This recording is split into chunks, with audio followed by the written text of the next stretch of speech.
कहानी की शुरुआत में हमें कुछ लोग दिखाए जाते हैं जो कि चिंपैंजीज को जंगल में से पकड़ रहे होते हैं। वो उन चिंपैंजीज के झुंड में से एक चिंपैंजी को पकड़ लेते हैं। नेक्स्ट सीन में हमें वो चिंपैंजी एक लैब में दिखाया जाता है जहां उस पर एक्सपेरिमेंट किए जा रहे होते हैं। तभी वहां विल रोडमन नाम का कैरेक्टर आकर देखता है कि वो मंकी उनके द्वारा दिए गए टास्क को बहुत जल्दी कंप्लीट कर रहा है, जिसे देखकर विल रोडमन चौंक जाता है। वो दौड़कर स्टीव जैकब्स नाम के कैरेक्टर के पास जाता है। विल रोडमन बोलता है, मैंने इसे एक ही डोज 112 दिया है जिससे इसका दिमाग बहुत तेज से काम कर रहा है और अब हम इसे इंसानों पर ट्राई कर सकते हैं, बस मुझे तुम्हारी परमिशन चाहिए। स्टीव्स उसे मंजूरी दे देता है। नेक्स्ट सीन में विल सभी बड़े ऑफिशियल्स को उस डोज 112 के बारे में बता रहा होता है जो कि उसने उस चिंपैंजीज को दी थी। दूसरी तरफ उस चिंपैंजी में बदलाव शुरू हो जाते हैं। वो पहले से बहुत ज्यादा आक्रामक हो जाता है और वहां से भाग जाता है।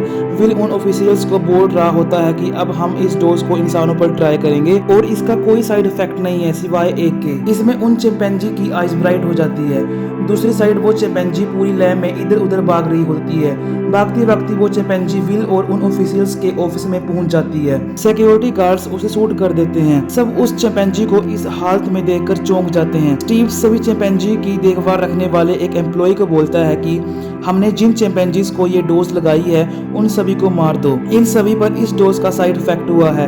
अगर हम इनका मेडिकल कराकर वजह पता करेंगे तो इस पर बहुत खर्च आएगा। स्टीव विल को कहता है, तुम इस डोज पर दोबारा काम शुरू करो, इसमें जो भी गलत हुआ है उसे ठीक करो।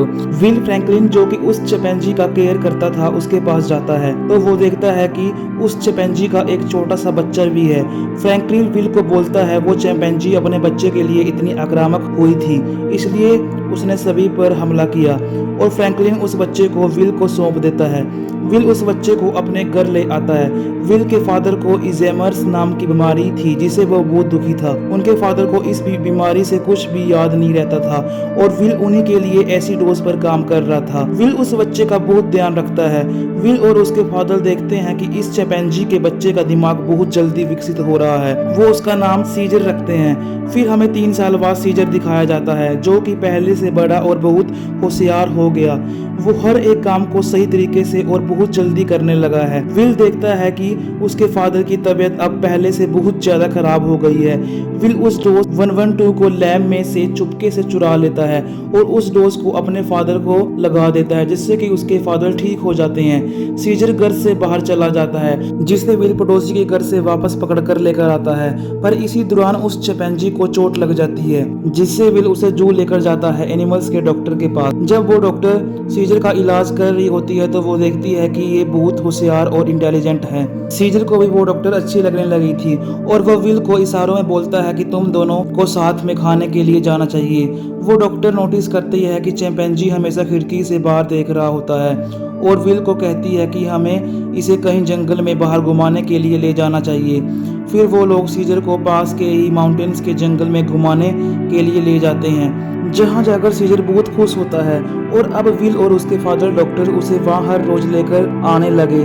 वक्त बीतता गया और सीजर पहले से बहुत बड़ा और 5 साल का हो गया था और टाइम के बीतने के साथ ही वो फीमेल डॉक्टर और विल अब रिलेशन में आ गए थे।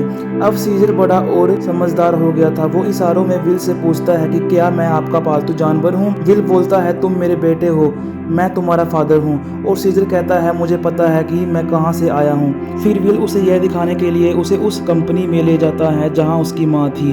उसे सब कुछ बता देता है और सीजर को बोलता है, तुम भी तभी इतने इंटेलिजेंट इसलिए हो क्योंकि तुम्हारी माँ को दी गई डोज 112 का असर तुम पर भी है और अब तुम्हारी माँ मर गई है इसलिए मैं तुम्हें अपने घर ले गया था।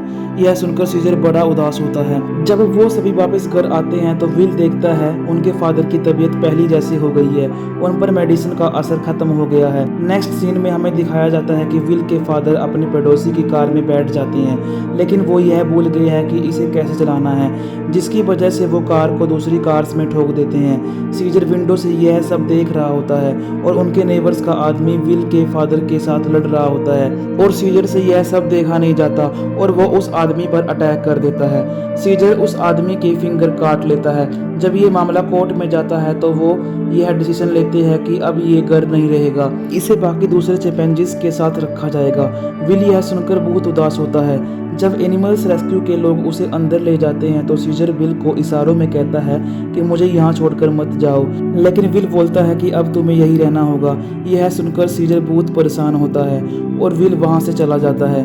विल देखता है कि उसके फादर की हालत पहले से और ख़राब हो चुकी है और कहता है कि मैं एक और मेडिसिन डोज 113 बनाऊंगा जिससे मेरे फादर हमेशा के लिए ठीक हो सके। नेक्स्ट डे विल स्टीव को बताता है कि मैंने डोज 112 मेरे फादर पर ट्राई की थी, वो ठीक भी हो गए थे, लेकिन इसने लंबे समय तक काम नहीं किया। लेकिन मैंने अब इसका अपग्रेड डोज 113 बना लिया है जो कि हमेशा के लिए ठीक कर देगी। स्टीव से यह सुनकर बोलता है कि यह मेरी गलती है कि मैंने तुम्हें पहले डोज 112 इंसानों पर ट्राई करने की इजाज़त नहीं दी। विल बोलता है कि क्या अब मुझे डोज 113 इंसानों पर ट्राई करने की इजाज़त मिल सकती है? तो स्टीव्स कहता है तुम इसे शुरू करो, अगर ये काम करेगी तो हमें मिलियंस डॉलर्स का फ़ायदा होगा। दूसरी तरफ हमें सीजर दिखाया जाता है जिससे कि बहुत बुरी तरह ट्रीट किया जा रहा होता है। उसे खाने के लिए भी सड़ा खाना दिया जा रहा होता है। वो वहाँ बहुत ज़्यादा उदास होता है। फिर हमें एक चिंपैंजी पर वो न्यू डोज 113 टेस्ट करते दिखाया जाता है जिसकी वजह से वो चिंपैंजी पहले से कहीं और बहुत ज़्यादा इंटेलिजेंट हो जाता है, जिसका मतलब कि वो डोज कामयाब हो गई है। नेक्स्ट सीन में विल सीजर को मिलने जाता है। सीजर उन्हें वहाँ बहुत परेशान नजर आता है। विल सीजर को कहता है कि तुम्हें अभी यहीं रहना होगा जब तक कोर्ट मुझे इजाज़त नहीं देती। विल वहाँ से वर्कर को कहता है कि तुम्हें इसके अच्छे से ध्यान रखना होगा वरना मैं तुम्हें नौकरी से निकलवा दूंगा। विल घर आकर देखता है कि उसके फादर अब आखिरी स्टेज पर है। वो उनको बोलता है मैं आपको ये न्यू डोज लगा देता हूँ, लेकिन वो मना कर देते हैं और कहते हैं अब टाइम निकल गया है और उनकी डेथ हो जाती है। विल बहुत ज़्यादा उदास हो जाता है। अगले दिन वो पैसे लेकर जहाँ सीजर होता है उस जगह के इंचार्ज पर जाता है और बोलता है कि सीजर को छोड़ दो और वो मान जाते हैं। लेकिन विल जब सीजर के पास जाता है तो वो उसके साथ जाने से मना कर देता है और इतना बोलकर दरवाज़ा बंद कर देता है। विल भी यह सब देखकर बहुत ज़्यादा शर्मिंदा होता है। एक दिन वहाँ का एक वर्कर अपने दोस्तों को उन चिंपैंजीज के पास ले आता है। उनमें से एक दोस्त सीजर के पास आता है और सीजर उस पर अटैक कर एक नाइफ निकाल लेता है और रात को उस नाइफ की मदद से अपने केज का दरवाजा खोल लेता है। फिर वो बाहर आकर एक और बड़े चिंपैंजीज से मिलता है और उसे बोलता है जब तक हम साथ हैं हमें कोई हरा नहीं सकता। रात को सीजर उस जगह से निकलकर विल के होम आकर वो डोज 112 को चुरा लेता है और वापस आकर जहां वो कैद था उस डोज को खोल देता है, जिसकी वजह से सब चिंपैंजीज सीजर जैसे इंटेलिजेंट हो जाते हैं। फिर हमें वहाँ का वो वर्कर दिखाया जाता है जो हर रोज उन चिंपैंजीज को तंग करता था। वो अंदर आकर सीजर को करंट लगाने लगता है। तभी सीजर उसका हाथ पकड़ लेता है और सीजर पहली बार बोलता है नो।